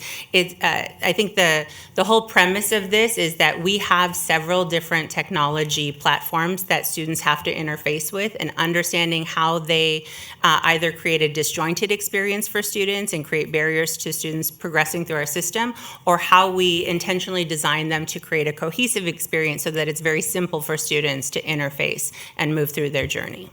So it's really about understanding our technology roadmap and where we're going in terms of our all the various components, platforms of our technology. Yep. Remember, Rondé was next? Okay. I love this. I love this. Yes, okay. I love this. But I'm stuck. Okay. I'm stuck at this point of apply, and the concept of CCC apply taking only 15 minutes for someone who's very well versed in how to navigate it, but it taking maybe an hour for someone who steps away from it to try to figure out how to get to it, to call a friend, phone a friend, ask a neighbor, whatever it takes. Right. There's a number of people that are stuck at this point that they've gone to CCC Apply and either haven't finished the application or haven't made it to the next stop, which is to find a community college. What are we doing to help resolve that? That's a great question. If I could go back just a little bit too, to also tie back my response back into Member Hall's question as well too. What we're trying to do is trying to see how we can basically better the students' experience, the journey in terms of when they start to finish, whether it's a transfer, whether if it's an ADT or whether it's a CTE. our goal really is to design, and make things easier for them. How we make it better, it really, it's relative based on exactly like what you said. Sometimes a student will start the process, they'll walk away and they'll come back, and it may take a little bit longer than normal. But in some cases, or in most cases that we're finding right now, it generally takes about 15 minutes to get through that process. So we have user work groups, we have our stakeholder communities that are working to find out information about what it takes to get through the process. And in this particular case, CCC Apply, we do have a work group committee that basically has been working through the process to determine what is either good or what works or what doesn't work. And so that's how we came to the conclusion of reducing the amount of pages that were initially there, the amount of time it gets through that process. So it's going to be an evolving process for us, and I think we're getting there. We've made a lot of progress, but we're going to have to continue to make that progress going forward. Another example of what we're trying to accomplish with our data lake and our data warehouse, where we have a central repository and then we have a visualization component that sits on top of the data warehouse, where we're using business intelligence tools to basically drive maps, graphs, visualization charts that shows the efficacy of where a student goes and what it takes for a student to get through the process and those kind of outcomes. So we're trying to tie everything back and basically produce this information that helps drive us where we want to go. As in one of the commitments, data drives decisions. So that's what we're trying to really go forward and move forward with. We have a lot of comments. I just have one quick follow-up on that. I mean, I think we had been told by Calbright that there were issues with CCC Apply on mobile devices. Is that... No, what's the story? So there were some issues, but I don't know that I have not heard that. But from a mobile device platform, the CCC Apply is adaptive. So depending on if you're using a laptop or a desktop or a mobile device, the website in and of itself adapts automatically to your platform that you're logging in and going through the process with. Okay, I think they. I mean, we can talk about that later, I guess. I don't think they felt that was working properly, but I can certainly follow up with them to basically make sure that. So I think Member Escobar Carrillo is next. Yep. Thanks so much for the presentation. I have a few different questions. One, just in terms of kind of student, faculty, administrator input. Obviously, they're the ones that are every day using these programs. If students can understand them, but if their administrators and faculty don't understand the tools, then that's not good. So I was just wanted to. I heard you talk a little bit about user design and students, but I didn't hear the faculty administrator piece of that and getting their input. So that's one question. Another question is just around kind of the way, just as background, in my day job, I get asked to fund a lot of apps. Everyone wants to create an app. Everyone wants to have an app. But, too many apps and they're not coordinated, like what's the point? So I'm just curious how you all think about coordinating kind of CCC-wide initiatives, apps, or web tools of some sort with kind of maybe some of the university or district-based tools, or college or district-based tools, if that's like a problem that you're thinking about looking into, or maybe they're already really seamless, which would be great, but I just have no idea. And then the last question is just about kind of longer-term like planning and your resource and capacity needs. You mentioned, the desire to do more research. I know there's a new person coming on at the senior level, but I don't really understand the kind of size of the team right now that's helping to do this work, and what your timeline is to figure out, if you need more resources on the staff side, what those would be. So, great question. We look at our applications, our suite of applications, and I had mentioned it earlier, as it relates to COKI. We perform this exercise called application rationalization, and what it does is it looks at, there are certain components of that effort that really takes a look at the application to determine if it's, worthy of keep going forward. We take in the time, the amount of time that the application has been around. Is it meeting the business needs? Is it meeting technology needs? And we look at it and we rate it and we determine how we basically move forward. So in reference to that, your comment about how many applications and the problems there, that's how we're addressing this particular effort. As it relates to faculty and the user experience, we definitely keep that in mind. One particular example of that we're working a lot with, the 5C, the Chief Instructional Officer officers around COKI, the COKI coordinators at the local college. We engage them heavily with our effort around the RFP to make sure that whatever we go forward with and whatever system we end up with, it's going to meet their business needs. So again, they're the experts. So we're basically trying to make sure that it's going to meet their needs. And so as we move forward, we continually to make sure that we're engaged. Part of what we're doing is, at least from the technology side, I sit on various boards. I sit on the Scenic board. We mentioned Scenic in here. Scenic delivers our internet access to all the colleges. We have primary and redundant circuits in there, and we're continuing to move that forward. I also sit on the Information Security Architecture Board, the statewide architecture board as well, and the Chief Information Systems Officer Association. So that way I'm engaged with the districts or the colleges to make sure that whatever we're working for or towards here at the Chancellor's office, it's going to meet the needs, and how can we better what's going on in the college and or the districts. And if I can just add, both to your resource capacity issue or question and the faculty and admin, I think one intention of this visual is that we're able to better communicate to faculty and staff where we're going and what might be coming in order to engage them early and frequently in the processes.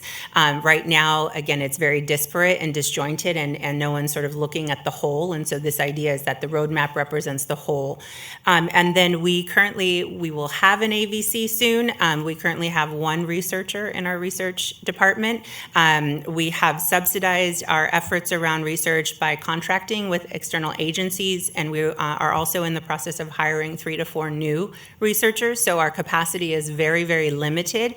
I think to some of the earlier questions also, while we understand there are challenges with some of the technology platforms, really being able to unpack where are those friction points so that we can actually get to meaningful solutions, whether that's the technology itself or whether that's the understanding how the students are using it and what sort of supports they might need in order to facilitate that requires some capacity to be able to look at the data and analyze it. And so that's, I think all of those we're trying to move all of those forward, and the timeline, it'll be slower than any of us would like, but we're trying to move quickly. We'll continue to also use the state budget process as well to basically go through to see how we can acquire more resources here for the Chancellor's office as well too. So we'll always making sure that we're going to keep going forward with that effort. That's helpful. And it just strikes me that also like of the community college system, there's probably some real expertise within certain places, maybe in Silicon Valley, that you could really tap on those professors and even student resources to help you think about some of this work. Speaking of expertise inside the system, I think Mr. Rawlings has a comment. So I appreciate the visuals. Having worked with a lot of these systems in the past, I'm familiar with it, but having the visuals and having kind of the cheat sheet on what all the different components are is helpful, I think. And hopefully we'll be able to get that out to the system a little bit more. I appreciate the work that Vice Chancellor Gomez has been doing, especially on the Technology and Telecommunication Advisory Committee. This is a lot of data. And so each of these points feeds our data system and our data warehouse. The question I have really is, with that much data coming in, that much data getting processed, we've seen some concerns about the fidelity of the data. What technology solutions or personnel solutions are we looking at to ensure that the quality of the data is at the level that will help feed and drive the statewide architecture for a cradle to career data system? So if I understand your question, first of all, thank you. We do want to thank you and acknowledge your support as well on TTAC. We work quite closely with the TTAC group. You yourself, Member Rawlings, have been an excellent source for us, so we appreciate your support there. We also work with the DTAC as well too, 5C. But as it relates to your question here, if I'm understanding you correctly, what we're trying to do is, moving forward, is we're going to try to look at what a common ERP system may or may not do for the system as it relates to data and the integrity. I think it's crucial for us to basically, get to that point, but there's going to be a lot of work to basically get people involved because people are afraid of change, I think, to some extent, and that's okay. We have to basically educate them as to why we need to basically move forward with a common ERP and get folks onto a common data platform where we can have common data definitions to be able to move forward and get to those outcomes that we all are striving to basically get to. So I hope that answers your question. Okay, we have Member Zaragoza. Thank you for all of the information. So I was wondering more about alignment between campuses. So obviously every campus has their own choices in what they want to do with their systems and that kind of thing. But it's funny because I have transcripts from 4 different colleges, right? And so I've been able to look at different systems, and the differences are huge at some points, right? Where, when I log on to like MJC's website, it's not super difficult. I still had a hard time, but it's not the worst. And then I log into, San Joaquin Delta. And I feel like I'm staring at a screen from like 2003, and I'm like, oh my gosh, like how does this work? And so, there's just all these different campuses are so different. Yeah. And I feel like a lot of times, especially if you're, let's say a student that doesn't have a lot of colleges around you. Like for me, I have to drive 45 minutes to get to the closest one, right? Versus being in, let's say, the Bay Area or LA, where you can kind of have a few different choices, depending on what kind of transportation you want to go through. And so you don't necessarily have a choice in which one you have. And so when you go to a college, let's say their technology isn't as advanced or it's really hard to understand, that's a huge stop point for you, to the point where you might want to just not even deal with it. So my first question is more around that is there a lot of talk between campuses on what works best for them? Is it a lot more just issues with funding between campuses, which I'm sure is a huge part of it, that kind of thing? Yeah, great question. I mentioned the Chief Information Systems Officers Association, the Information Architecture Board, and various boards that I participate on. And those boards are all comprised of the various colleges and or districts, the IT folks. So the common themes we do work towards common themes.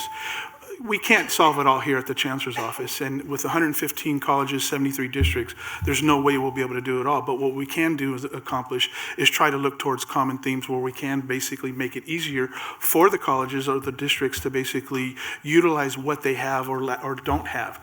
I mentioned the ERP system. If we can, look to basically establish a common ERP system where everybody's on one data platform, yes, that alleviates some workload at the local level as well too.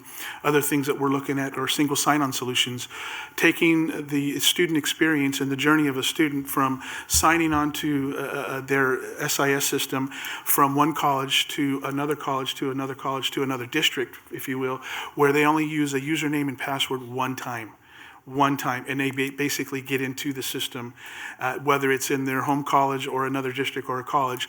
The solution that we're looking at allows you to basically traverse throughout the system without having to log on multiple times. So, to that end, the groups that I coordinate with, along with all my colleagues, especially on the educational services side, we do try to coordinate and make sure that we are looking at common themes where we can solve and what is some of the lowest hanging fruit we can get to.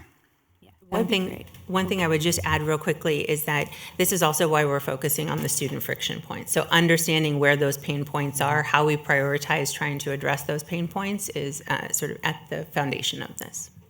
Yeah, and I was also, just like along that same thing, is that I noticed that a lot of our support services are not as accessible online. There's information online, for example, and I don't think any of my colleges that I went to had anything for it, right? Where, for example, I know MJC did a study, and the most traffic that we got on our website was between the hours of 12 a.m. and 2 a.m. Because that's when we have time, right? And so for me, for example, I went to a counselor twice, which was very scary because I changed what I wanted to do a lot of times my entire time at MJC. And it was because I couldn't just log on online and, at 2 a.m. or whatever and say, oh, I want to make a counseling appointment and get that done.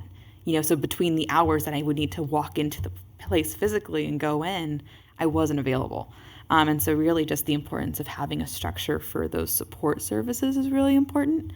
But I also had a question about So for, let's say a new technology pops up and, because I know I've gone to a few conferences now that have really cool online scheduling kind of ways that they do things and all of that, that are really interesting and they're really easy on the student experience. And so does the chancellor's office kind of, give out to colleges like, hey, this would be a good idea, and, let them know and, go through the program and say like, hey, this is a really good program for students, maybe try to implement it. Do you kind of send out those kind of memos, or? What we try to do is we work with the colleges, through the Chief Information Systems Officers Association, or my collaboration with each one of the colleges' IT directors or their chief technology officers or their chief information officer. As it relates to the technology, whether it's going to be good or not, I can't answer all their business needs or their technology needs, but what I can do is hopefully steer them in the right direction that, if the technology is going to suit them, how can we basically go forward with it? But ultimately, we don't need to build it 115 different ways. We basically should be building things one time, and we should ultimately make it extensible for everybody to exploit. So that's kind of like that's my mantra, is that IT doesn't drive IT for the sake of IT. It's really around business. So, and the student experience, the faculty experience, what can we be doing to basically make it better for them?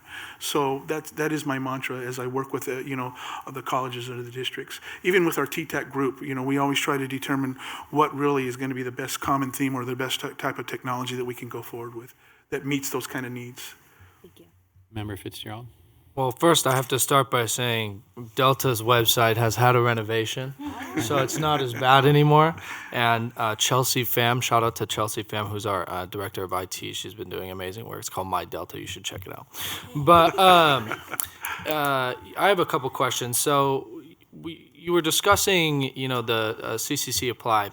I just have a comment on that. In high school, I wish I would have known about CCC Apply, because I knew that I didn't want to go far. I knew I wanted to stay in my community, but I didn't really know about community college. I didn't know the options I had, and so I ended up walking over to my local community college like after senior year was already over, and that's how I decided where I wanted to go. And I'm sure that if I had known about CCC Apply junior year somehow, that I would have, been a more informed student. And then I wanted to make a comment on the application process. So most of the students I know walk into admin and record, and they apply face-to-face. So there has to be a more aggressive push for CCC Apply on social media or something like that, related to what I just said, in order to really increase enrollment and get students the information they need to decide whether the community college is the best fit for them. And then the technology that we use most often is not, going to be CCC Apply. It's going to be Canvas, that type of stuff. And I have a problem with Canvas, and the problem is, as far as I know, you can correct me if I'm wrong, students in the system have very little input on how Canvas looks and feels. So I'm wondering, and if I'm wrong, you can correct me. If I'm not, what will the Chancellor's Office do to involve student leaders in the discussion of how to best reform current technologies and gain input on future technologies across the system? Great question. So one thing that we are doing is, from a TTAC perspective, the Telecommunications and Technology Advisory Committee, we are engaging with students. So we now will be having students join us on that particular committee.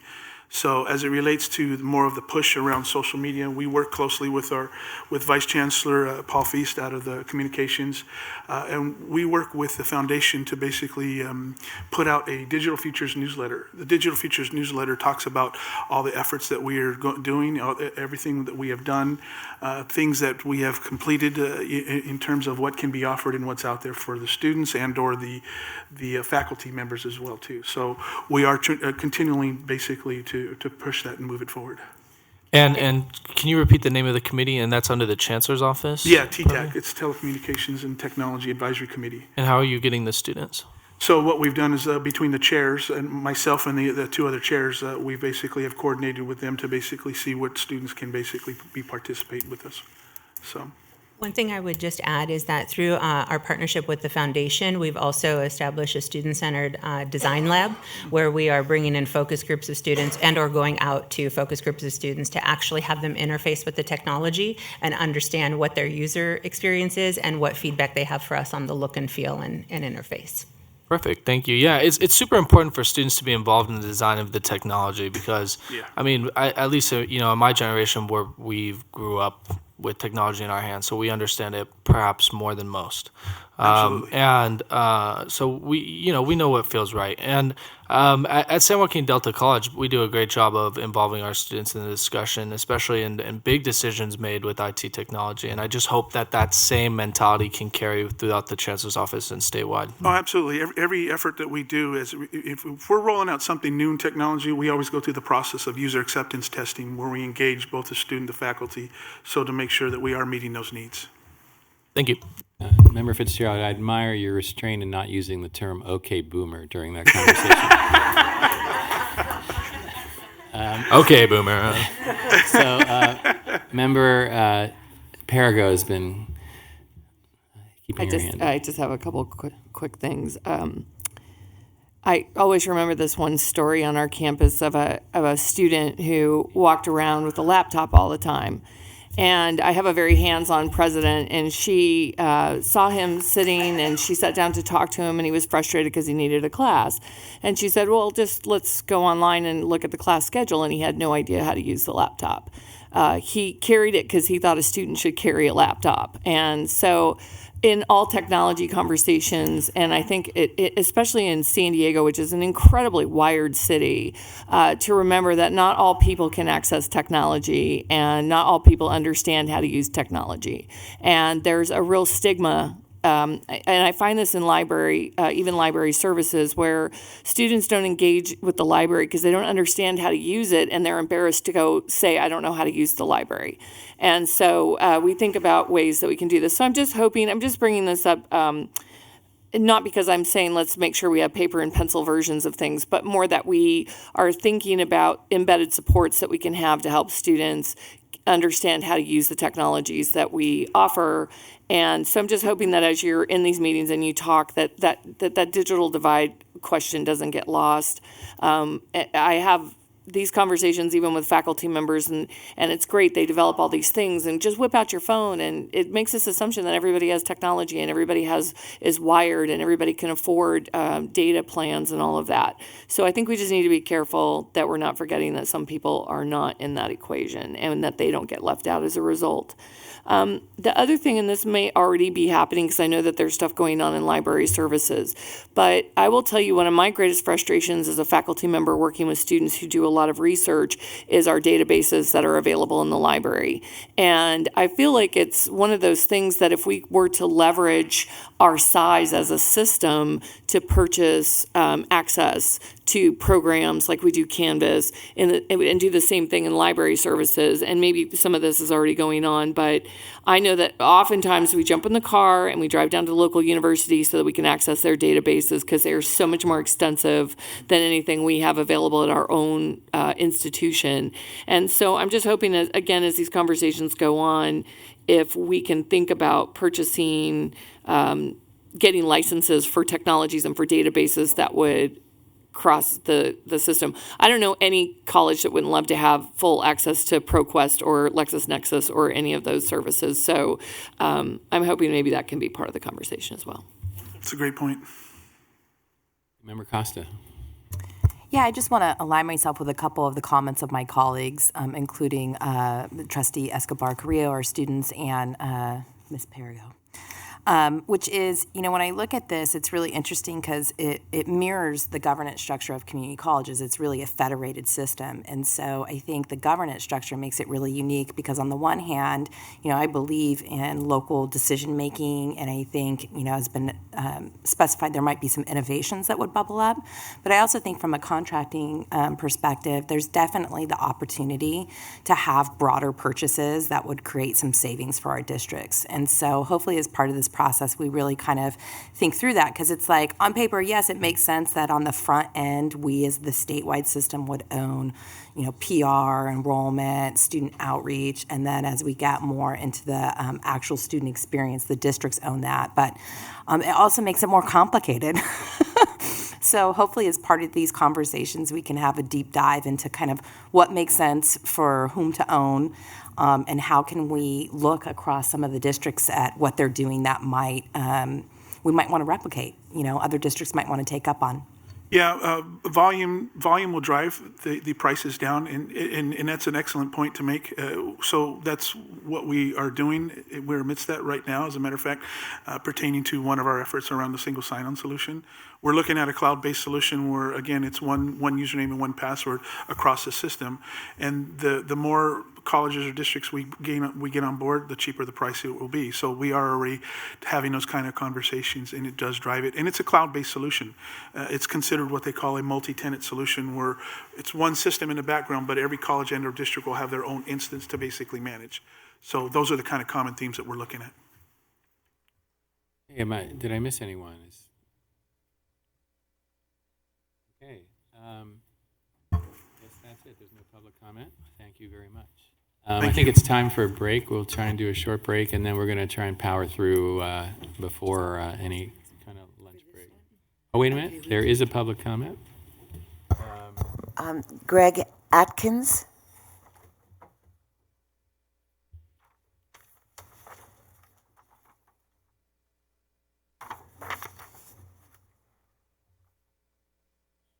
Good morning. I'm Greg Atkins, Executive Director of the Council of Chief Librarians. I'll answer your question shortly. And I had planned to speak to you later at the public forum time about the Library Services Platform Project, which is an example of a direction that Vice Chancellor Gomez and Executive Chancellor Alvarado have been describing to you, of doing things more effectively as a system to serve our students, faculty, and staff.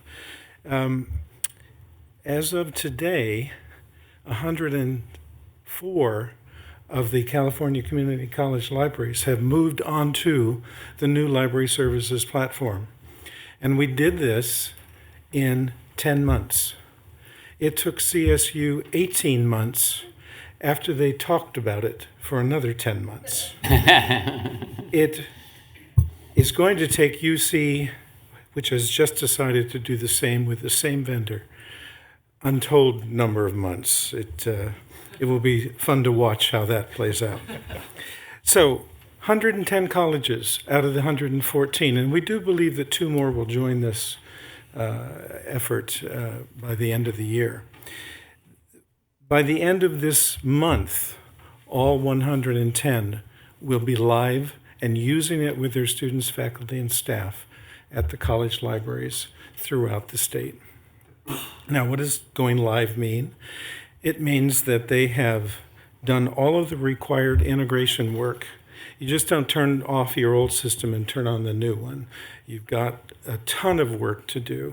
They've done that, spending about 20 hours of a week at each college in training and in the profiling work, in the correction work, and the fix-it work, working with their IT departments. Perhaps more than IT ever thought we would be working on this project, but they've done it, and they have transitioned to the system, and the students start to use it as they come back with the start of the new semester. You might remember that the board approved 3 years ago, maybe it's 4 years ago now, a $6 million grant proposal for this project, and the Governor Brown funded it. And we've stretched that $6 million more ways than I can tell you. We've been very effective in the work we've done. Should we go forward with state funding, which I would have spoken to you about yesterday at the budget discussion, but didn't think you'd do that until today. State funding, a statewide approach to this, will save approximately $6 to $7 million for the colleges. There's an excellent example of why you do things as a statewide approach. We're also at the point where the college libraries will start to work together to design instructional materials and approaches that everybody across the state uses. Yesterday, you heard from President Wise, who said, Lassen, Shasta, College of the Siskiyous, they have exactly now what Pasadena, Glendale, and Orange Coast have for their students, the same system. And by the way, the state, years ago, our community college system did buy a suite of databases, the basic one that's important to all college libraries, and all of us use it, and it's paid for from a state level. So there are ways to do this that really work well. I'm delighted to see this technology map and the Metro map. I can hardly wait to tell my colleagues. And this is a good example of why you do it and how it works well, and I'd be happy to tell you more, but I know you're ready to take a break. Thank you. Okay, we'll take a, let's see what time, it's till 11:15, and then we'll get through the rest of the agenda before you're allowed to eat.